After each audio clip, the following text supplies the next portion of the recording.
নমস্কার বন্ধুরা, এই গরমেতে ছাদেতে বা ব্যালকনিতে তোমরা যদি পুদিনা পাতার চাষ করতে চাও তাহলে এই ভিডিওটা আজকে তোমার জন্য।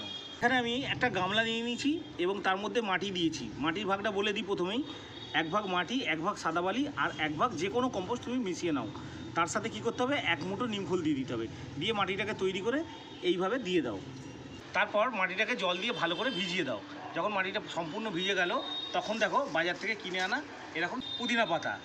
এরপর আমরা কীভাবে বসাবো দেখে নাও। প্রথমে আমরা ডালগুলোকে সমান করে নেবো নিচের দিক থেকে, নিয়ে এখান থেকে 3 থেকে 4 ইঞ্চির মতন রেখে আমরা এইভাবে কেটে দেবো।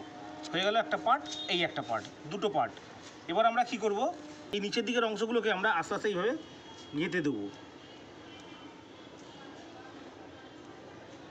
নিচের দিকের অংশগুলো আমরা মোটামুটি 1-1.5 ইঞ্চি করে গেঁথে বসিয়ে দিলাম।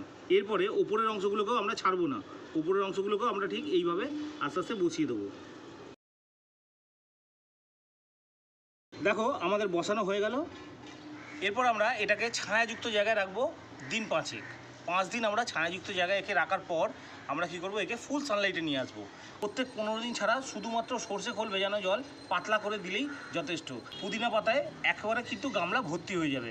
তার ভিডিও আমি তোমাদেরকে করে দেখাবো। ভিডিওটা ভালো লাগলে লাইক, শেয়ার, সাবস্ক্রাইব করে রেখো চ্যানেলটা।